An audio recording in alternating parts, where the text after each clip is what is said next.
The Mexican Revolution is a defining historical event of modern Mexican history and one of the great revolutions of the world. It fundamentally shaped the country's path and preceded some of the 20th century's most important global social upheavals. To find out why, join me for this brief look at the history of the Mexican Revolution. After its independence in 1821, Mexico's history had been one full of instability, internal revolts and invasions, including one by the United States, which took half of its territory, and another one by the French, which occupied the country for nearly 6 years and very nearly succeeded. Even after kicking out the French in 1867, Mexico continued to experience rebellions and political upheaval, and it was not until Porfirio Diaz took office after his own revolt in 1876 that the country found some stability. A shift so profound that this period came to be known as the Porfiriato, after the man himself. Diaz achieved this through a combination of clientelism and violence, a combination he called pan o palo, bread or stick, where he would allow local bosses or jefes políticos a lot of leeway in their local affairs so long as they did not try to challenge him. In turn, this was upheld by an ideology of order and progress which was supposed to be based on the latest scientific theories like positivism. Thus, not surprisingly, the people advocating it in Mexico came to be known as Scientificos, or scientists, an intellectual and financial elite that would be at the center of the Porfiriato. Their goal was to make Mexico as economically productive as possible, using the latest technologies. Problem was that after so much political turmoil, the country lacked the necessary capital, so the Diaz regime opened the doors to American finance. Soon enough, the country became a wildly profitable economy based around mining and cash crops for export, all sustained by huge haciendas and new infrastructure in roads, ports, and railroads. Mexico was open for business and business was good, especially for the Scientificos and others close to the regime who would profit handsomely from the new system. This was a tiny elite, however. The vast majority of people benefited not at all because they were forced to be the cheap labor necessary for the whole thing to run. This was made easier by the fact that throughout the 19th century, poor Mexicans had been systematically dispossessed of their land and had no choice but to act as wage laborers for the large haciendas in order to survive. In the worst cases, many ended up in indebted servitude through the tyranny of the tienda de raya or company store. This is how it worked. Laborers in haciendas with tiendas de raya didn't get paid in cash, but with scrip or vouchers that could only be exchanged there. Naturally, since tiendas de raya were a monopoly, things were way overpriced, so the landowner, on top of having cheap labor, also got their wages back.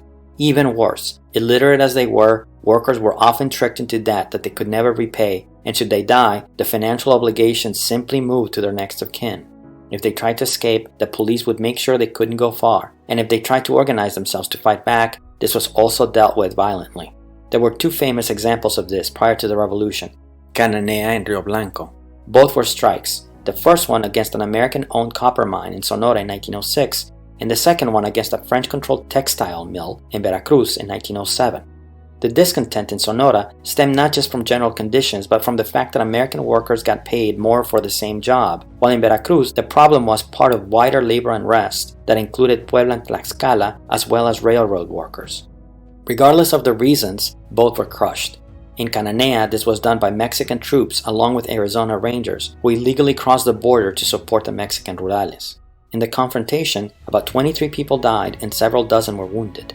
Meanwhile, in Veracruz, the strikers had asked directly for Porfirio Diaz to intervene on their behalf, but he declined. When the workers decided to riot in anger, he personally sent troops from Mexico City to put down the strike, and they quickly killed between 70 and 80 people, wounded hundreds more, and captured the strike leaders and executed them. The Porfiriato meaning of order was clear: profits for the rich, misery and poverty for the poor, and violence for anyone who opposed it. Authorities blamed these incidents and others on rabble-rousers from the Partido Liberal Mexicano, a radical political outfit that was led by people like the Flores Magón brothers, anarchists from Oaxaca that were a bedrock of opposition to the regime through magazines like Regeneración and El Hijo del Aguizote. And soon, the Flores Magón brothers would be forced into exile in the United States, but their ideas would continue to circulate in Mexico, inspiring the opposition. The political system would remain as close as ever, however.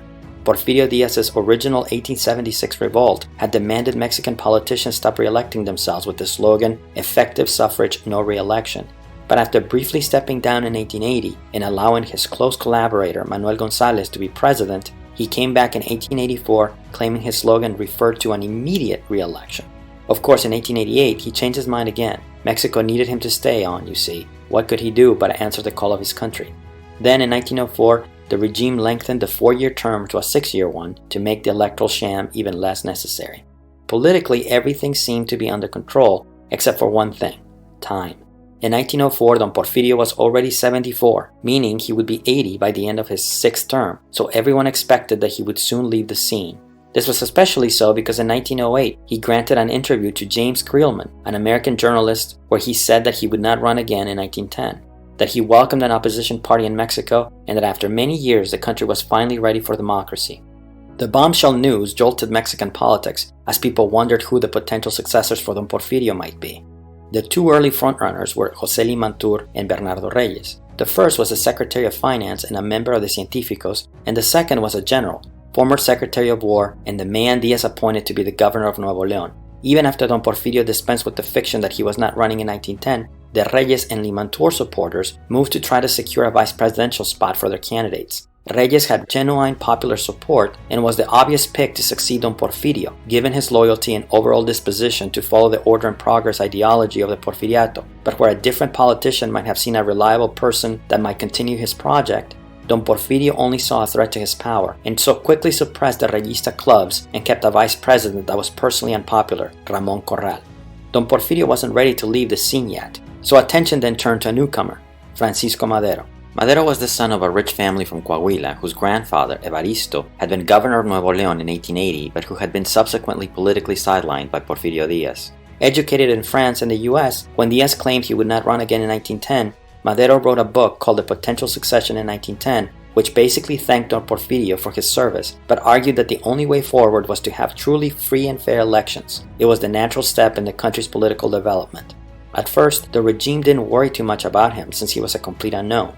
Later, wealthy as he was, Madero's connections kept him out of trouble, but his book began to sell like wildfire, and pretty soon he became a real electoral alternative to Don Porfirio, with anti-re-election clubs springing all over the country in support of a potential candidacy. Faced with a real threat in years, the regime simply imprisoned Madero in San Luis Potosí and ran yet another sham election. Madero, however, managed to escape to San Antonio, Texas, in October 1910 and proclaimed the Plan de San Luis, a document that declared Porfirio Díaz to be an illegitimate president and called for armed revolution to start November 20th, 1910. The revolution was about to begin. Unfortunately for Madero, those early days were a complete disaster for his side. Aquiles Cerdán, one of Madero's most prominent supporters, was captured and killed in Puebla, along with his brother, Máximo Cerdán, on November 18th, and some of the earliest uprisings, like the one in Gómez Palacio on November 21st, were crushed. Madero himself, who planned to start the insurgency by attacking Porfirio Díaz City in Chihuahua, later renamed Piedras Negras, had to postpone the attack after the 400 recruits he was expecting ended up being only 10. Two men were crucial in turning things around: Abraham González, who Madero had appointed governor of Nuevo León, and Pascual Orozco, a muleteer from Chihuahua that would end up being Madero's best general. The first was key in recruiting men to the cause, including the most famous of all, Pancho Villa, and Orozco himself, while the second, despite having no military experience, proved to be a natural military leader and kept beating the Porfirista troops, not least because the deep knowledge of the land he had acquired as a muleteer served him well for ambushes. It also helped that the Porfirista army had been centralized so much that decision-making was slow to a halt, making it difficult to anticipate ambushes or respond efficiently to revolutionary attacks. Even worse for the regime, in early 1911, a new uprising began in the south in the state of Morelos, led by Emiliano Zapata, a man who more than any one person would go on to embody the revolution itself. The southern rebellion was made up mostly of poor peasants who had lost their land to the encroaching sugar haciendas and called for land redistribution under the Plan of Ayala, in the simple but effective call to arms, Tierra y Libertad, or Land and Freedom. By May 19th, the Zapatistas had captured Cuautla, a town roughly 60 miles from Mexico City. This, combined with the Maderistas taking Ciudad Juárez, convinced Porfirio Díaz it really was time to leave. On May 25th, Don Porfirio resigned the presidency and took a ship to Europe, never to come back. The Porfiriato was over, but Madero's problems were just beginning. As scrupulous as he was, Madero refused to occupy the presidency until he was elected, allowing instead Francisco de la Barra, the Porfirista ambassador to the US, to become an interim president. He further called for his own supporters to put down their weapons, permitted the federal army to remain intact, and did not distribute the jobs his supporters were expecting. Pascual Orozco, for example, who wanted the Minister of War position, got the command of the rural police in Chihuahua instead, creating resentment. Even worse, little in the promises of social change or land redistribution occurred, which particularly irked the Zapatistas who got repression from the federal government instead. Thus, 6 months later, when Madero became president, he had not just the challenge of meeting his promises, but also faced multiple rebellions. There were the Zapatistas who had never really stopped, Bernardo Reyes, whom Madero foolishly allowed back into the country, Orozco, who declared that Madero had betrayed the principles of the revolution, and Felix Diaz, nephew of Don Porfirio, who wanted to follow in the footsteps of his famous uncle. Reyes and Diaz were quickly subdued and sent to prison in Mexico City. Orozco was defeated by Victoriano Huerta and sent into exile, and the Zapatistas were forced into hiding. Madero must have had a sigh of relief, but betrayal was brewing. In February 1913, one of the local Mexico City military garrisons rebelled against the government under the leadership of General Manuel Mondragon. They immediately freed Reyes and Diaz and set out to take the National Palace. Bernardo Reyes took control, thinking the palace forces would yield to his command. Instead, they killed him, and dozens more of the renegade troops. By the end of it, 400 were dead and thousands wounded, including many civilians. The rebels then retreated to the city's armory at La Ciudadela and soon began bombarding the city center. Unable to dislodge them, Madero called for reinforcements and put Victoriano Huerta in command of his troops. Unfortunately for him, the U.S. ambassador Henry Wilson, Felix Diaz, and Victoriano Huerta began conspiring against him, had him arrested, forced him to resign, and had him killed outside of the Mexico City's Lecumberri prison on February 22, 1913. What the Mexicans called the Cena Trágica, or the 10 Tragic Days, was over. Huerta assumed the presidency and within weeks also had Abraham González assassinated. But if he thought he could restore the Porfiriato, he was wrong. The governor of Coahuila, Venustiano Carranza, declared himself in rebellion, assembled a northern military coalition, especially from Sonora, that came to be known as the Constitutionalists, after the support for the 1857 Constitution, and issued the Plan of Guadalupe that called for the ouster of Huerta. Pancho Villa joined them along with thousands more, including Álvaro Obregón, a future key general who had not participated in the original Maderista rebellion. The Zapatistas also took the side of the Constitutionalists, although they never officially recognized Carranza or the Plan of Guadalupe, but remained faithful to their own Plan de Ayala. As it happens, the only former revolutionary to join Huerta was Pascual Orozco. Even worse for the Huertista regime, the United States also refused to recognize its legitimacy, put an arms embargo in place, and occupied the Port of Veracruz. Within a year, it was clear the Huerta cause was lost, especially after Pancho Villa took Zacatecas in June 1914. Having won, cracks began to appear on the Constitutionalist side, not surprisingly since they had little in common beyond their opposition to Huerta. The main point of contention was who should rule Mexico, and particularly whether Carranza should do so or not. To solve the disagreement, a convention was held in the neutral city of Aguascalientes that brought all the different factions together, but was soon dominated by the Villistas, who orchestrated for the convention to declare itself sovereign, name Eulalio Gutierrez the temporary president of Mexico, and declare Carranza to be in rebellion against it. Thus, rather than solving their differences, the convention drew lines and forced people to choose sides. Villa and Zapata made an alliance, but Obregón and other constitutionalists, like the governor of Sonora, Plutarco Elías Calles, opted to go with Don Venustiano.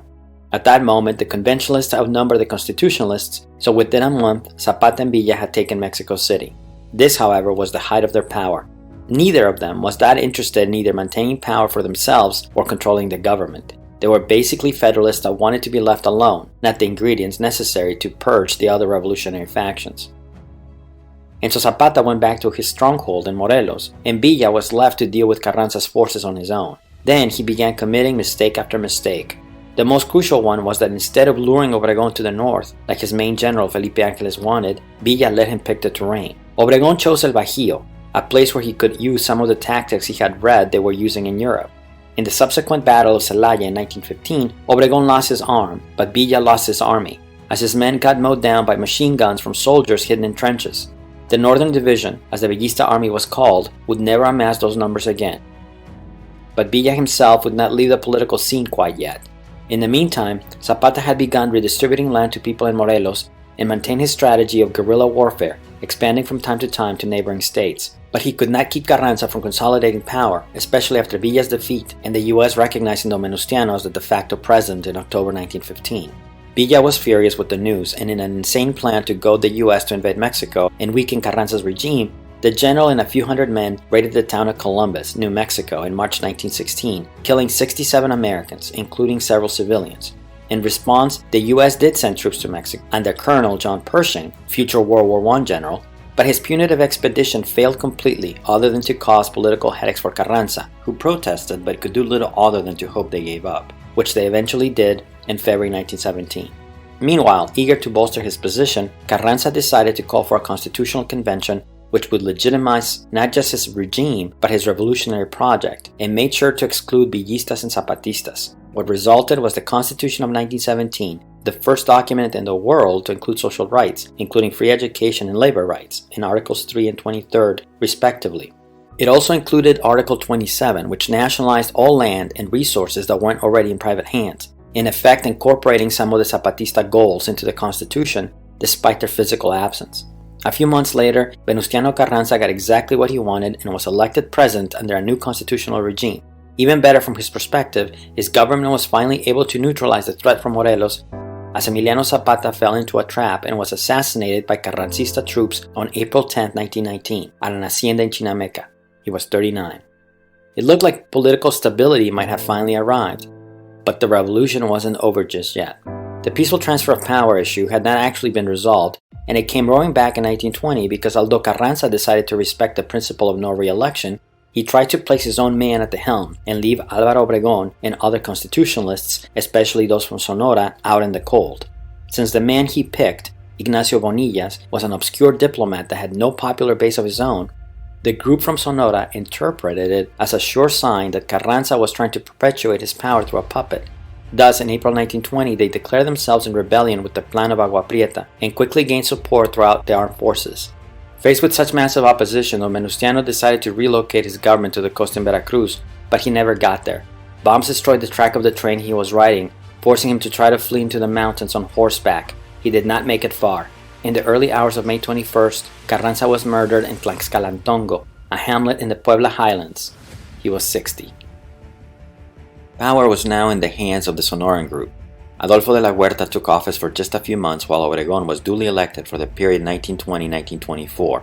Then Plutarco Elías Calles succeeded him in 1924, a betrayal from the perspective of de la Huerta, who rebelled briefly in 1923, but who had his insurrection crushed by Obregón. The other man to lose his life that year was Pancho Villa. The legendary rebel had actually made a deal with de la Huerta in 1920 to retire to an hacienda in Durango where he concentrated on staying out of politics and growing his new lands. But as the de la Huerta challenge to the Callista regime began to brew, Obregón and Calles thought Villa might pick up his weapons once again and side with de la Huerta, so they had him assassinated. On July 21, 1923, on a visit to Parral in Chihuahua, Pancho Villa was killed as he drove through town. He was 45. With Obregón and Calles the last two men standing, Obregón decided that he would run for the presidency once again in 1928, claiming, just like Don Porfirio had in 1884, that the re-election part had only meant no immediate re-election. There was opposition, of course. Arnulfo R. Gómez and Francisco Serrano, both loyal Obregonistas, presented their own candidacies and then attempted a coup, but this was crushed. Serrano was killed with most of his closest supporters in Huitzilac, Morelos in October 1927, and Arnulfo R. Gómez followed the same fate about a month later in Veracruz. The path was now clear for Obregón. After nearly 20 years of political upheaval, Mexico looked like it had come back to the very place where it had all started, and there were people that worried Calles and Obregón would succeed each other in perpetuity. That could very well have happened, but it was not to be. On July 17, 1928, while he was celebrating his re-election victory at a banquet, Álvaro Obregón was also assassinated, this time by José León Toral, a Catholic zealot pretending to be a newspaper cartoonist so he could get close enough to Obregón to shoot him at point-blank range. He was 48. Obregón's death created a serious power vacuum because it was not clear who could replace him, especially because Calles couldn't.